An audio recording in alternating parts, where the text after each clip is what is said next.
To the পয়েন্টে সাথে আছি আমি সানজিদা তন্নি। স্বাধীনতা শব্দটি যতটা শক্তিশালী, বাস্তবে সেটা টিকিয়ে রাখা ততটাই কঠিন। আজ বিশ্ব গণমাধ্যম দিবস। এই সংবিধান আমাদেরকে স্বাধীনভাবে কথা বলার অধিকার দিয়েছে, মত প্রকাশের স্বাধীনতা দিয়েছে, কিন্তু বাস্তবতা কি সেরকমই? আজ আমরা আলোচনা করব বিশ্ব গণমাধ্যম দিবসে বাংলাদেশ। আলোচনার জন্য স্টুডিওতে আছেন সোহরাব হাসান, সিনিয়র সাংবাদিক, কলামিস্ট। শুভেচ্ছা এবং স্বাগত আপনাকে। ধন্যবাদ। আমাদের সঙ্গে আছেন মাহবুব আজিজ, সাংবাদিক ও কলামিস্ট। শুভেচ্ছা এবং স্বাগত জানাচ্ছি। জি, আপনারা দুজন সাংবাদিক রয়েছেন এবং বিশ্ব গণমাধ্যম দিবসে বাংলাদেশ এমন একটি আলোচনা আজ আমরা করব। প্রথমে সোহরাব ভাই আপনার কাছেই জানতে চাই। সোহরাব হাসান, আমরা বলছিলাম যে গণমাধ্যমের স্বাধীনতার কথা। আপনারা যখন লেখেন, বর্তমান সময় যখন লেখেন, তখন কিভাবে লেখেন? সেলফ সেন্সর্ড হয়ে লেখেন কিনা? ধন্যবাদ আপনাকে, মাহবুব আজিজকে শুভেচ্ছা। লিখিত কলম দিয়েই বা এখন কম্পিউটারে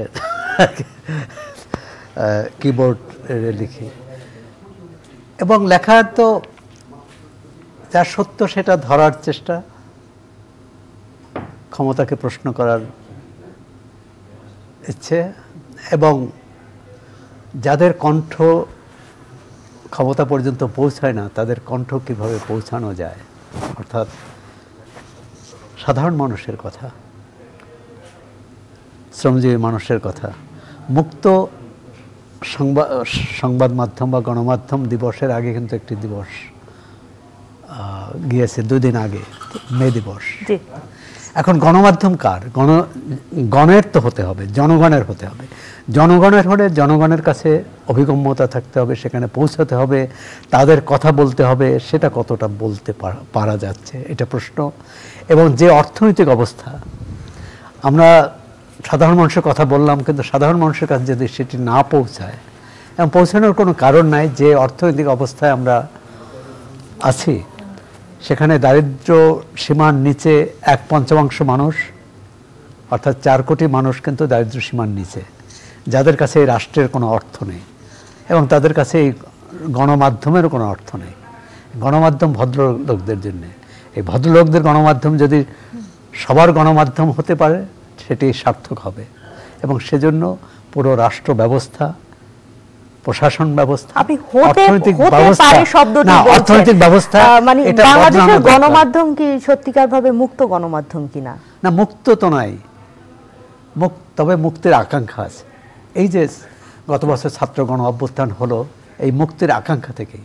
কিন্তু আজকে প্রশ্ন 10 মাস পর সেই মুক্তি কতটা ঘটেছে, সেটি সরকারের যারা নীতি নির্ধারক তারাও নিজেদের প্রশ্ন করতে পারেন, আমরাও প্রশ্ন করি। আমরা কতটা প্রধান উপদেষ্টা বলছেন মন খুলে সমালোচনা করুন। মন খুলে সমালোচনা কি সব জায়গায় করা যায় না। যদি যেত তাহলে সত্যি সত্যি ভাবতাম যে বাংলাদেশের গণমাধ্যম। কেউ কেউ আবার কলমও ভেঙে দিতে চায়, মন খুলে সমালোচনা, কলম ভেঙে দিতে চায়। আরেকটি কথা, যে গত 1 বছরে মুক্ত সংবাদ মাধ্যমের যে সূচক, তাতে আমরা 16 ধাপ এগিয়েছি। এটি ইতিবাচক। কিন্তু এখনো কিন্তু 2009 যে অবস্থান ছিল 121, সেখান থেকে কিন্তু আমরা 30 বা 38 ধাপ পিছনে আছে। না, 38 ধাপ না, তখন 21 ছিল, এখন 49, এই যে ব্যবধান। সুতরাং গণমাধ্যম এখনো, বাংলাদেশের গণমাধ্যম RSF এর যে বিশ্লেষণ, সেটা হচ্ছে গুরুতর বিপজ্জনক অবস্থায় আছি আমরা। গুরুতর বিপজ্জনক অবস্থায় আছি। ফিরবো আপনার কাছে। প্রতি বছর আমরা 3 মে বিশ্ব গণমাধ্যম দিবস পালন করি। এটি শুধুমাত্র গণমাধ্যমকে যে মুক্ত গণমাধ্যম এটি স্মরণ করা নয়, তার পাশাপাশি সংবাদ মাধ্যমের স্বাধীনতা রক্ষার পাশাপাশি যেসব সাংবাদিকদের উপর অনেক অন্যায় বিচার হয়, তাদেরকে নিয়েও এই দিনগুলোতে কথা বলা হয়। বর্তমান বাংলাদেশের প্রেক্ষাপট যদি বলি, আমরা দেখছি যে অনেক সাংবাদিকদের নামে অনেক ধরনের মামলা হয়েছে, অনেক মামলায় হয়রানিমূলক মামলা। সেখানে এই বিষয়গুলোকে আপনি কিভাবে দেখছেন? ধন্যবাদ সৌরভ ভাইকে, শুভেচ্ছা। আসলে দেখুন, যে আমরা যেই বিষয়টি নিয়ে কথা বলছি, যেটা সৌরভ ভাই বললেন, যে এখন বাংলাদেশ মুক্ত গণমাধ্যম দিবসে যে RSF রিপোর্ট, সেখানে 148 বা 149, আর ভারত তো 149। ভারত আমাদের পরে। হ্যাঁ, পরে আমরা 48, ভারত পাকিস্তান দুটোই পরে। আবার এদিকে নেপাল, ভুটান কিন্তু আমাদের উপরে, মালদ্বীপও আমাদের উপরে। কাজেই কতখানি সংকটে আমরা আছি। এই রিপোর্টই বলছে, আন্তর্জাতিক রিপোর্ট বলছে যে আমরা মালদ্বীপের মতো একটা দেশের থেকেও নিচের দিকে। এবং আমরা না হয় স্বাস্থ্য বলেন, অর্থনৈতিক বা বাণিজ্য ইত্যাদি প্রযুক্তিতে নিচে থাকতে পারি, এই মুক্ত গণমাধ্যম দিবসে যে এই পরিসংখ্যানটি আমাদের হাতে এসে পৌঁছলো, এই ব্যাপারে এটার জন্য আমাদের যেই আপনি 52 বলেন, 71 বলেন, তার পরবর্তীতে এত যে আমাদের গণ আন্দোলন, এই সমস্ত মুক্তির আকাঙ্ক্ষার ফলাফল কি এই 148-49, তাতেই কিন্তু বোঝা যায় যে আমাদের গণমাধ্যমের অবস্থা কি। এটা কিন্তু এই শুধুমাত্র 2025 সালে নয়, এর আগেও। এবং এর জন্য যে শুধুমাত্র আমাদের আর্থসামাজিক কাঠামো দায়ী তাও কিন্তু নয়, সাংবাদিকরাও অনেকাংশে দায়ী। দলবাজি সাংবাদিকতা করবার একটি প্রবণতা সাংবাদিকদের মধ্যেও বরাবরই দেখা যায়, এবং দেখা যায় যে বিভিন্ন সুযোগ সুবিধা লাভের জন্য এখন এমন অবস্থা দেখা যাচ্ছে যে একটি খবর দাড়ি কমা ছাড়াও 4টি পত্রিকাতে একসাথে ছাপা হচ্ছে, যেটার সাথে সত্যের কোনো সম্পর্ক নাই। আপনার 5ই আগস্টের যে পত্রিকাটি আপনি পড়বেন, 4 আগস্ট 2024-এর পত্রিকাটি পড়বেন, আপনি 6 তারিখে দেখবেন পত্রিকা সম্পূর্ণ খোলস বদলে ফেলেছে।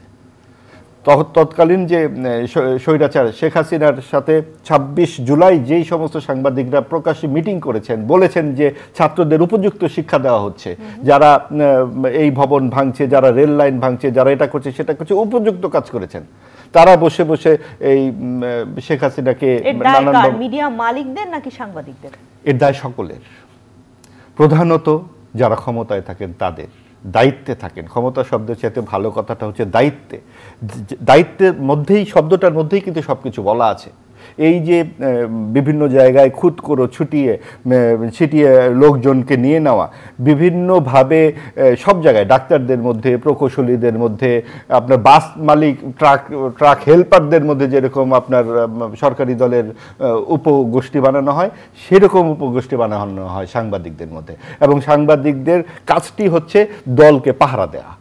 এবং এটা আপনি প্রেস ক্লাব থেকে শুরু করে প্রত্যেকটা জায়গায় যখন যেই দল ক্ষমতায় থাকে সেই দলের নেতারা কোনো নির্বাচনের তোয়াক্কা তারা করেন না, তারা নিজেরা বসে যান এবং তাদের কথাবার্তা রাজনৈতিক ক্যাডারের চাইতে আরো 3 ধাপ বেশি বলিষ্ঠ। সাংবাদিকদের কি রাজনৈতিক প্রভাব মুক্ত করা সম্ভব কিনা?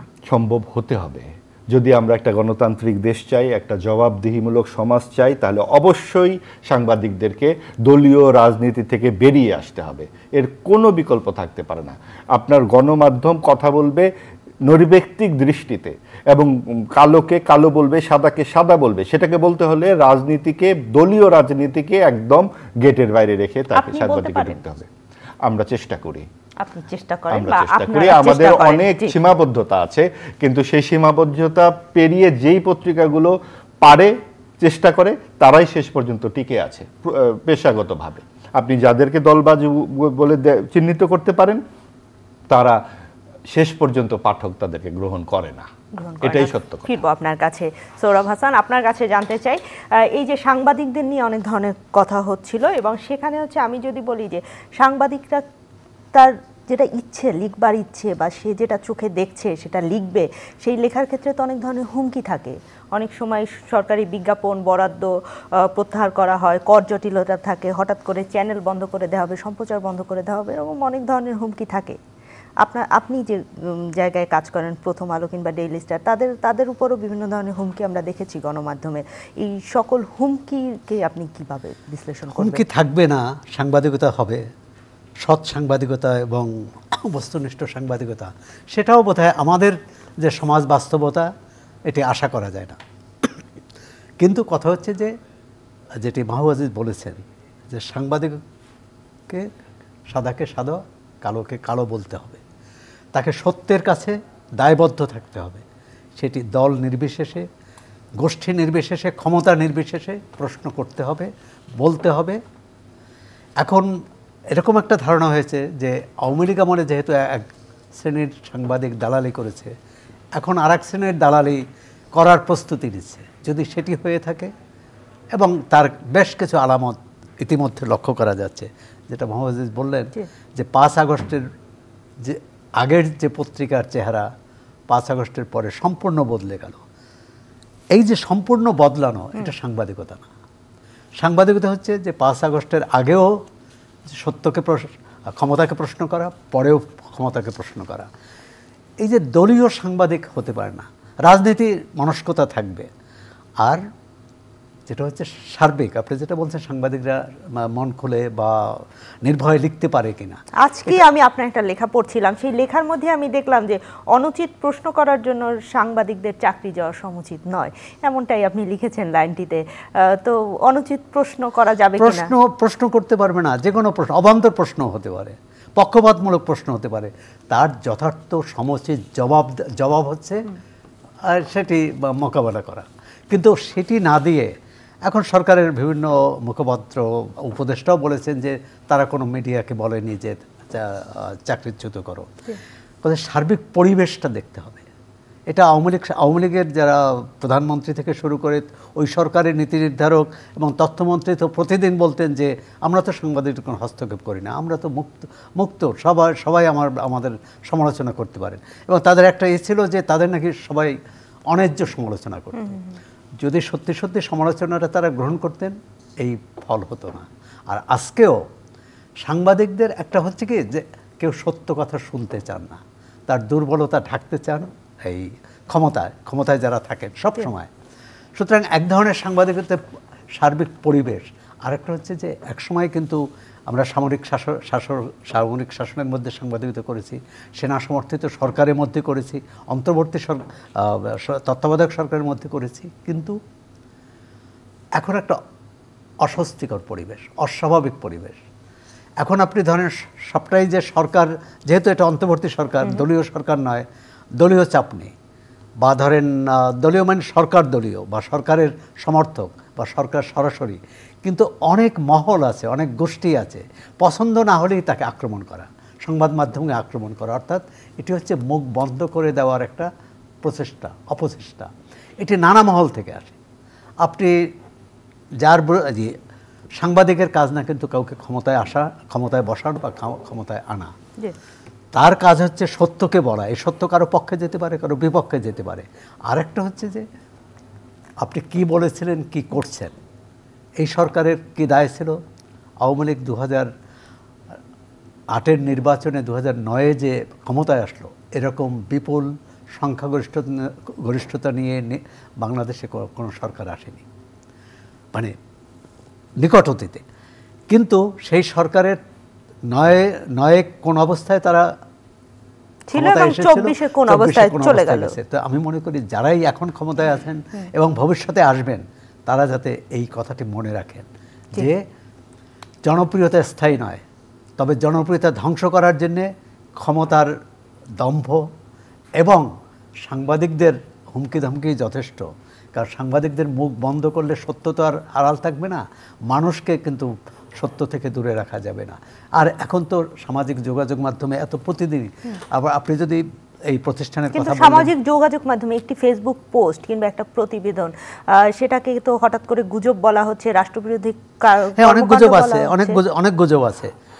কিন্তু এই গুজবের মধ্যে বেশ কিছু সত্য আছে, যেটা মূলধারার সংবাদ মাধ্যম প্রকাশ করতে পারে না। এবং পরবর্তীকালে আমরা তার ফলো আপ করি, পরবর্তীকালে আমরা তার মানে পোস্টমর্টেম করি। কিন্তু অনেক তথ্য কিন্তু সামাজিক যোগাযোগ মাধ্যম থেকেই চলে আসে। আমি ফিরবো আপনার কাছে। মাহবুব আজিজ, আপনার কাছে জানতে চাই, বাংলাদেশের সংবাদপত্র এবং অনলাইন মিডিয়াগুলো, সেগুলো সরাসরি প্রত্যক্ষ কিংবা পরোক্ষভাবে আইন দ্বারা নিয়ন্ত্রিত এবং সেখানে অনেকগুলো আইন রয়েছে। আমি যদি ডিজিটাল নিরাপত্তা আইন, যেটি সংশোধনের কথা হয়েছিল কিন্তু শেষ পর্যন্ত কতটা সংশোধন হয়েছে আমরা এখনো জানি না। এর বাইরে অফিসিয়াল সিক্রেট অ্যাক্ট রয়েছে এবং সাইবার সুরক্ষা আইন নামেও একটি আইন এসেছে। সবকিছু মিলিয়ে এই যে সাংবাদিকদের বিভিন্ন আইনে বাধা, পাশাপাশি যদি সাগর রুনির হত্যাকাণ্ড, সবকিছু নিয়ে এরকম সাংবাদিক হত্যাকাণ্ড, দেখুন যে কথাটি সোহরাব ভাই বললেন যে ক্ষমতার এই যে দাপট, একচ্ছত্র ক্ষমতা কিন্তু বাস্তবতাকে ভুলিয়ে দেয়।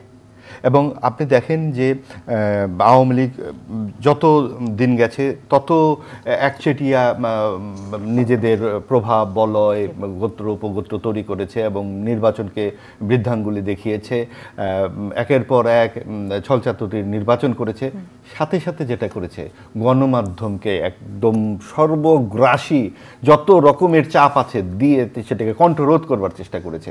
কেউ বস্তুনিষ্ঠ সাংবাদিকতা করতে চাইলে সেই পত্রিকাকে বিজ্ঞাপনের মাধ্যমে বন্ধ করে দেওয়ার চেষ্টা করা হচ্ছে, যে বলে দেওয়া হয়েছে যে এই সমস্ত প্রতিষ্ঠানকে যে বিজ্ঞাপন দেওয়া যাবে না, সরকারি বিজ্ঞাপন না দেবার কথা বলা হয়েছে। 2020 থেকে 2024 সালের মধ্যে 300 মামলা হয়েছে সাংবাদিকদের। এটা তো হয়েছেই। আর যেগুলো আপনারা দেখা যায়নি সেটা হচ্ছে ধরেন তখনও কিন্তু আইনমন্ত্রী বলেন বা তথ্যমন্ত্রী কেউ বলেনি আমরা এই চাপ দিচ্ছি, আমরা বলেছি। তখন প্রতিদিন আমরা তাদের সুশোভন কথাবার্তা শুনতে পেতাম। কোনো সরকারি বলে না আমরা এই চাপ দিচ্ছি, তারা তো নানা রকম ছলচাতুরি করে চলে। হ্যাঁ, এবং সেটার ধারাবাহিকতাটা হচ্ছে যে বাংলাদেশের সংবাদপত্রের উপরে মানুষের আস্থাটা নষ্ট হয়ে যাচ্ছে। তখন কিন্তু যোগাযোগ মাধ্যমে আপনার গুজব বেশি ছড়ায়। আপনি যদি সংবাদ মাধ্যমে আস্থা থাকতো মানুষের, কারণ সামাজিক যোগাযোগ মাধ্যমে যে যা খুশি লিখতে পারে, সেখানে তো কোনো সম্পাদনার ব্যাপার থাকে না, তাহলে সেই ব্যাপারগুলো তো মানুষ বুঝতে পারে। এখন যে ইনফ্লুয়েন্সারদের এত কথাবার্তা আপনার সঙ্গে পছন্দ হচ্ছে না, আবার ট্যাগ লাগিয়ে দিচ্ছে ফ্যাসিবাদে দোসর, এখন ট্যাগ লাগানো হচ্ছে। আর আওয়ামী লীগের সময় ট্যাগ লাগানো হতো জামাত শিবির। যেই আওয়ামী লীগের সমালোচনা করো তুমি জামাত শিবির, তুমি জঙ্গি।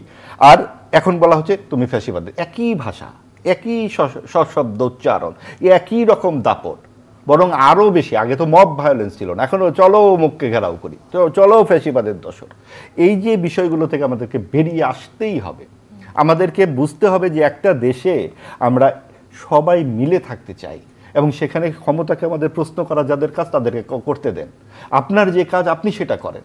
এবং সেই জায়গাতে আপনি ধরেন যে আজকে যে আওয়ামী লীগকে নিষিদ্ধ করবার এত কথা হয়েছে, এই এতগুলো মানুষ সবাই গণহত্যাকারী নাকি? আপনি যাকে এক নেত্রী দেখলাম সেদিন বলছেন যে যেখানে আওয়ামী লীগের নেতাকর্মী পাবেন সেখানেই ধরে পেটাবেন, এটার মানে কি? সর্বশেষ যেই ভোট 2008 সালে, সেখানেও আওয়ামী লীগ 40% বেশি ভোট পেয়েছে। বিএনপি 2001 সালে সর্বশেষ স্বীকৃত দুটি ভোটে দুটি দলই 40% বেশি ভোট পেয়েছে। তো দেশের প্রধান দুই দলে কিন্তু বিএনপি এবং আওয়ামী লীগ। আওয়ামী লীগকে নিষিদ্ধকরণের কথা বলা হচ্ছে, বেশি বলা হচ্ছে কারণ সকলের ধারণা, যারা বলছে যে আওয়ামী লীগ না থাকলে বোধহয় ভোটগুলো আমরা পাবো, তা হবে না। ভোটগুলো হয়তো বিএনপি একাই পাবে, তখন 90% হয়ে যেতে পারে বা আরও বেশি হতে পারে। কী হবে আমরা জানি না। সবচেয়ে বেশি যেটা জানি সেটা হচ্ছে কোনো দিকে পাল্লা, এক পাল্লা বেশি। আমার একটা হাত যদি এত মোটা হয়, এটা কি স্বাস্থ্য বলবেন আপনি? আরেকটা হাত চোখটা কিছু নাই, আপনাকে ব্যালেন্স হতে হবে। তো আমার একটা পা এত মোটা, আরেকটা পা যদি কিছুই নাই, আমি তো হাঁটতে পারবো না। এই ব্যালেন্সটা, এই সমন্বয়টা, চেক অ্যান্ড ব্যালেন্স দরকার আমাদের সমাজে, এবং সেটার দায়িত্ব হচ্ছে সংবাদপত্রের অনেক বেশি। সংবাদপত্রই সেখানে কথা বলবে। রাষ্ট্রের চতুর্থ স্তম্ভ কি এখনো সংবাদপত্র? অবশ্যই এখনো সংবাদপত্র, কারণ শেষ পর্যন্ত কিন্তু আপনি 5ই আগস্টের দিকে তাকান, তার আগে যে কয়েকটি সংবাদপত্র গুরুত্বপূর্ণ ভূমিকা পালন করেছে, তারা কিন্তু এই রক্তচক্ষু উপেক্ষা করেই পালন করেছে। তাদের নানান রকম কথাবার্তা শুনতে হয়েছে, অনেক ট্যাগ খেতে হয়েছে, এবং অনেক কিছুর পরেও কিন্তু সংবাদপত্র কথা বলেছে, এবং এখনো শুনতে হচ্ছে। তারাই শুনেছে, যখন তারা শুনেছে জামাত শিবির যারা ট্যাগ খেয়েছিল, তারা এখন শুনছে ফ্যাসিবাদের দোসর, ওই কয়েকটা পত্রিকায়।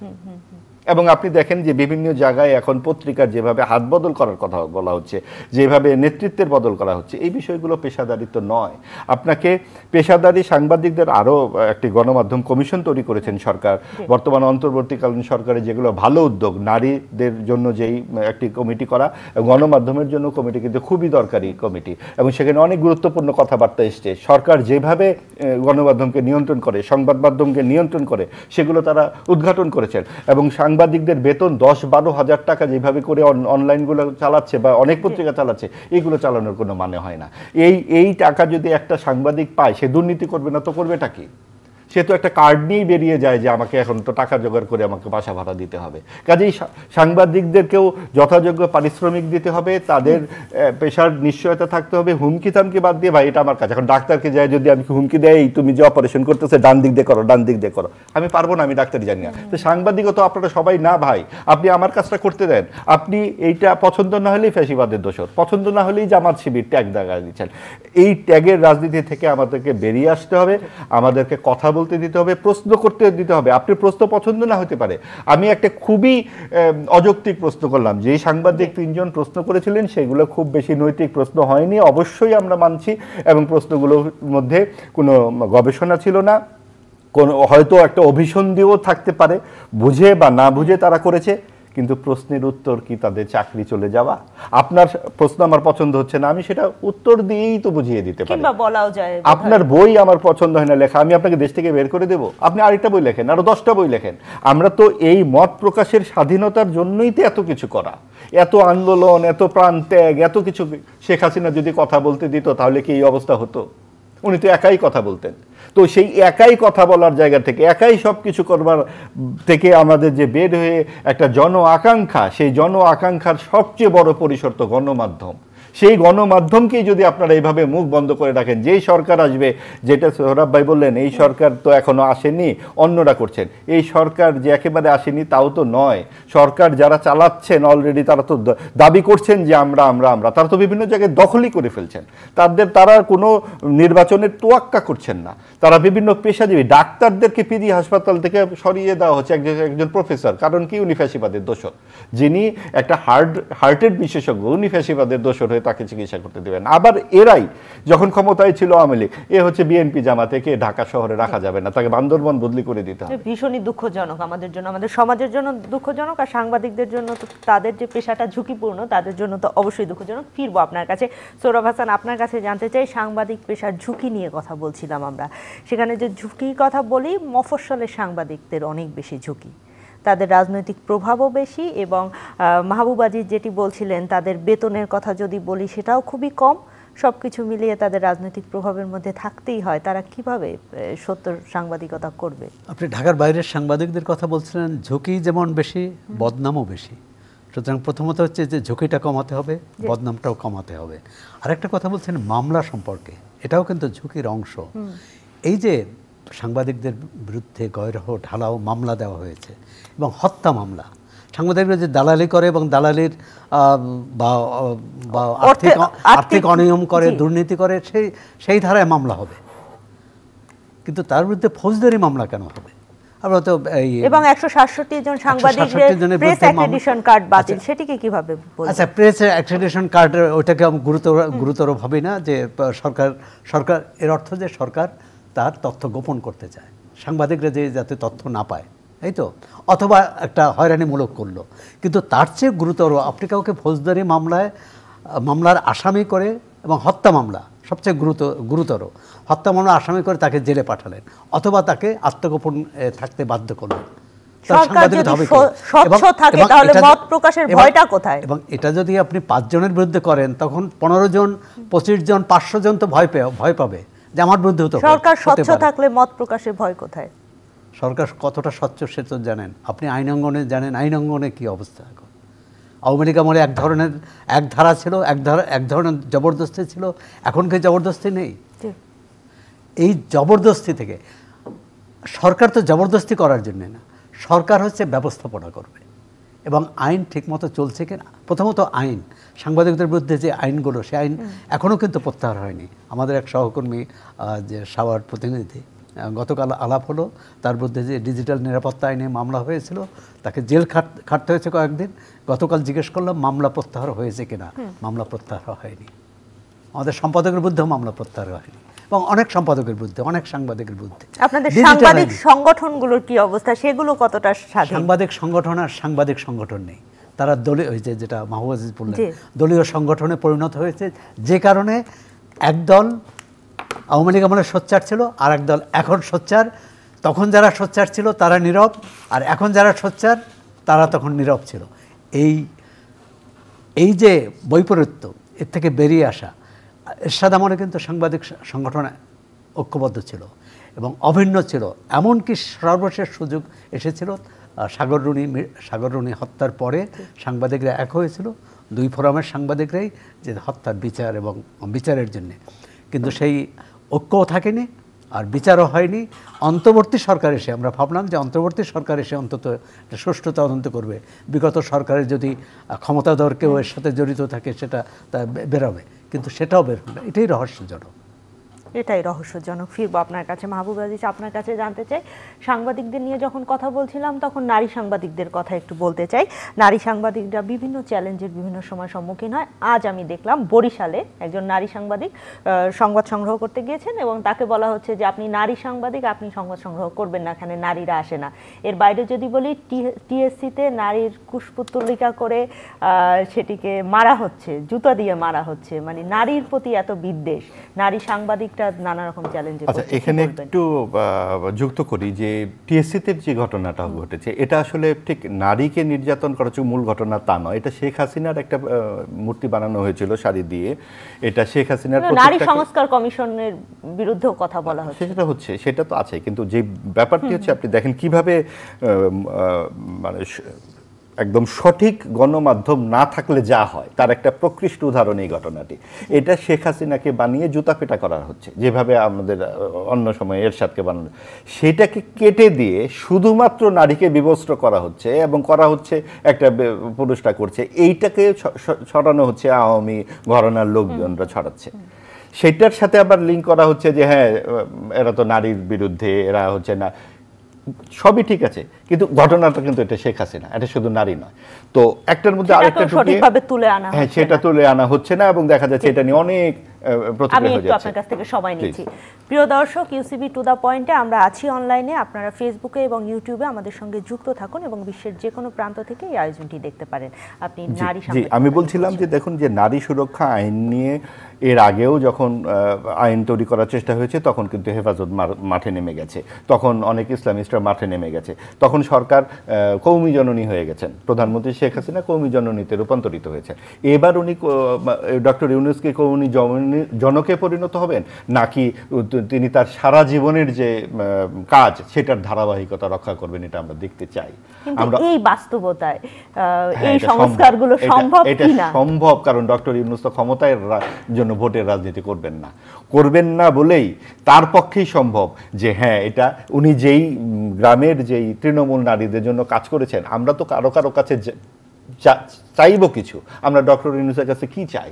আমরা ডক্টর ইউনূসের কাছে চাই যে রাজনৈতিক সংস্কারের যে প্রস্তাবনা আপনার পক্ষ থেকে করা হয়েছে সেটার পক্ষে আপনি থাকেন, আপনি নারীর জন্য যে সংস্কার প্রস্তাবনা করেছেন সেটার পক্ষে আপনি থাকেন। আপনার তো ভোটের রাজনীতির জন্য আপনি আসেন নাই, এটা আমরা তার কাছে চাই, আমরা দেখতে চাই উনি কি করেন। এটা তো অবশ্যই আমাদের, আমরা উইশফুল থিংকিং করবই। মনে হচ্ছে পক্ষে থাকতে পারছে? অবশ্যই পারছেন, কারণ এখন পর্যন্ত তো ওখান থেকে আজকে 3 তারিখ, আজকে সমাবেশ ছিল, দেখি না আমাদেরকে তো আসলে এগোতেই হবে। আমরা যদি সবাই বলি আমরা পারবো না তাহলে তো দেশটা তো আসলে আফগানিস্তানই হয়ে যেত। আমরা বিশ্বাস করি এই দেশে গণতান্ত্রিক একটা সমাজ অবশ্যই তৈরি হবে এবং এখানে ইসলামিস্ট বলেন বা উগ্রবাদীরা এভাবে এই দেশটিকে শরিয়া আইনের মধ্যে নিতে পারবে না। এটা একটা মুক্তিযুদ্ধের বাংলাদেশ। এখানে আপনি যে 24-এর যে আন্দোলন দেখলেন, এখানে নারীদের যে জাগরণ আপনি দেখলেন, রাতের বেলা 12টায় যেভাবে নারীরা দল মত নির্বিশেষে যে স্লোগান দিল, সেখানে কোন নারী কি কাপড় পরেছিল কেউ প্রশ্ন করেছে? কেউ কোন গান ছিল কণ্ঠে? ধনধান্যে পুষ্পে ভরা এই গান ছিল। তো তখন তো এই সমস্ত প্রশ্ন হয়নি। এখন যারা করছে তারা আসলে সুবিধাবাদের রাজনীতি করে, তাদেরকে এত গুরুত্ব দেওয়ার কিছু নাই। আমি যে ব্যাপারে একটু কথা বলতে চাই, ঢালাও মামলা, হত্যা মামলা যে সাংবাদিকদেরকে দেওয়া হচ্ছে, এটা একটা অত্যন্ত অন্যায় কাজ হচ্ছে।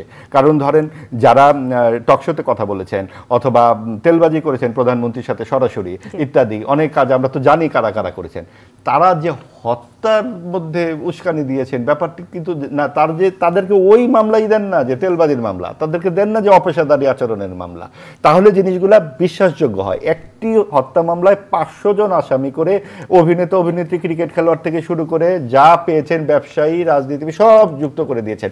এই সব মামলা কি আদৌ টিকবে? এই সমস্ত হয়রানিমূলক মামলা, এবং হয়রানিমূলক মামলার সাথে সাথে এক ধরনের পেশার প্রতি এক ধরনের বিতৃষ্ণা এবং ঝুঁকি তৈরি করে। নতুন যে ছেলেমেয়েরা আসতে চাইবে তারা তো ভাববে যে এইটা কি পেশা, 2 দল হয় এখানে ঝগড়াঝাটি করে, আর না হয় 2 দল দলবাজি করে, এখানে বেতন পাওয়া যায় না ঠিক মতো, এখানে তো একটা মারামারি ছাড়া আর কিছু হয় না, তেলবাজি এবং দলবাজি ছাড়া।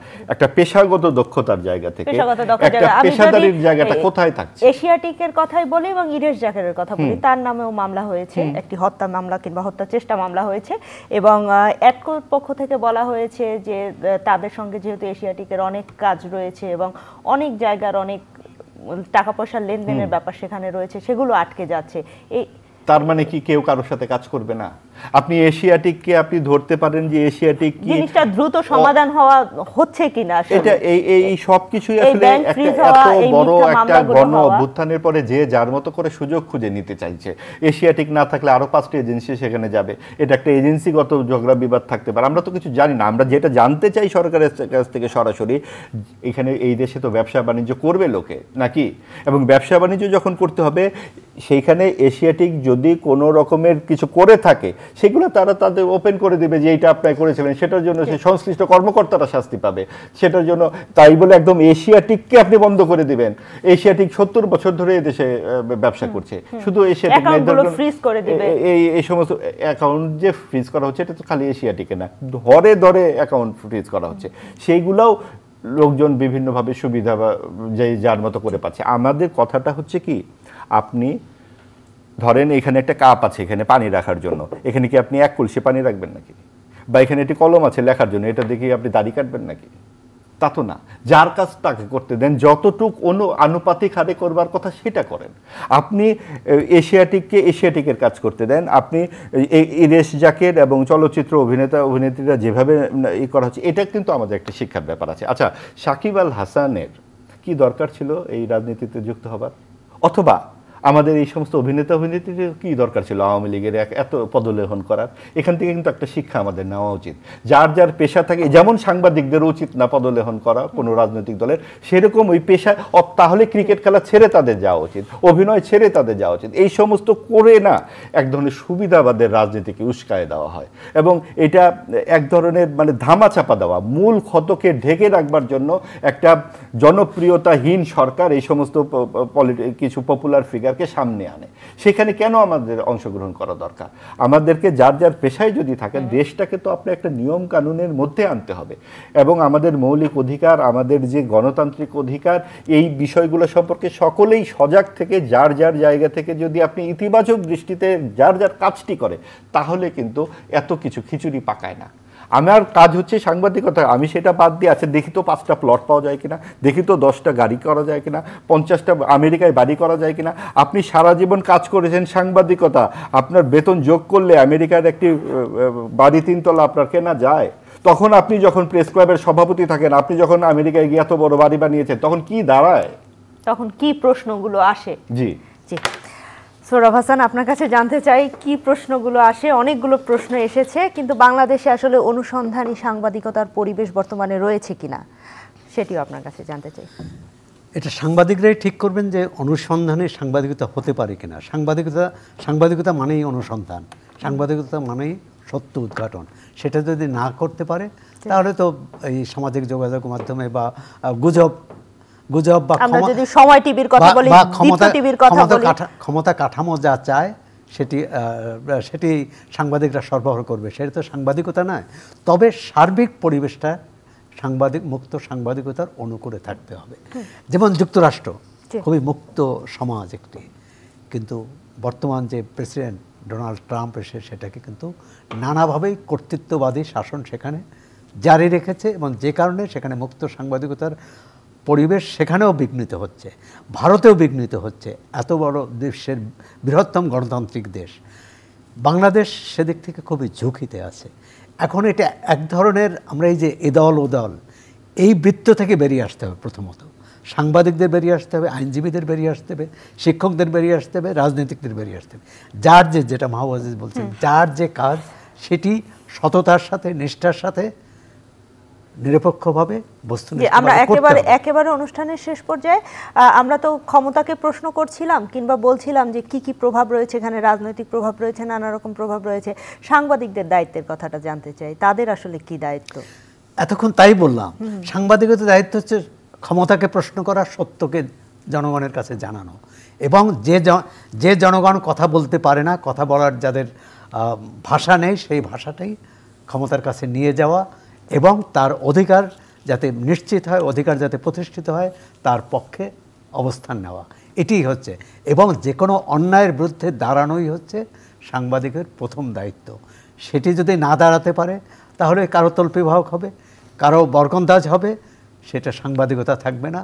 তবে আশা করি 24 আগস্টের অভ্যুত্থানের এই শিক্ষা থেকে সাংবাদিকরাও শিক্ষা নেবেন, রাজনীতিকরা তো নিচ্ছেন, আমরা আদালতে তো দেখছি, সাংবাদিকরাও আশা করি শিক্ষা নেবেন। অনুষ্ঠানের শেষ পর্যায়ে কিছু যোগ করবেন কিনা? দেখুন, সাংবাদিকরা ক্ষমতাবানদের জনসংযোগ কর্মকর্তায় পরিণত হয়। ওটা বাদ দিয়ে যদি সাংবাদিকদের যে মূল কাজ, যেটা বারবার আমরা বলবার চেষ্টা করছি যে সাংবাদিকদের মূল কাজ হচ্ছে, ভিন্ন মতকে দমন করে কিনা? রাষ্ট্র ভিন্ন মতকে দমন করে বলেই তো রাষ্ট্রের এই অবস্থা। রাষ্ট্রের প্রধান কাজই তো ভিন্ন মত বলে কিছু থাকবে না। ভিন্ন মত হলে আপনি ফ্যাসিবাদের দোসর এখন, আর তখন ছিল আপনি জামাত শিবির। আর এই সব কিছু দোষ দিয়ে যে সাংবাদিকরা বলবে না কিছু হচ্ছে না, কিছু হচ্ছে না বলে আমি আমার মতো করে ঘুমায় থাকবো, এটাও ঠিক হবে না।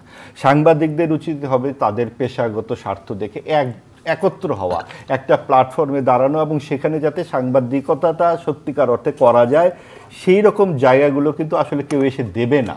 নিজেদেরকেই সেই জায়গাটাকে তৈরি করে নেবার চেষ্টা করতে হবে, মালিকদেরও সেই ক্ষেত্রে সচেতন হতে হবে, এবং পেশাদার সাংবাদিকদের সাংবাদিকতাটাকে করবার জন্য চেষ্টা করতে হবে। কেউ তো আমাকে এসে আমার দুপুরে রান্না করে দেয় না, আমরাই তো সব জোগাড় যন্ত্র করি, আমাদেরকেও করতে হবে। এবং সেই পরিবেশ পরিস্থিতির দায়িত্ব তৈরি করবার দায়িত্বটা সরকারের।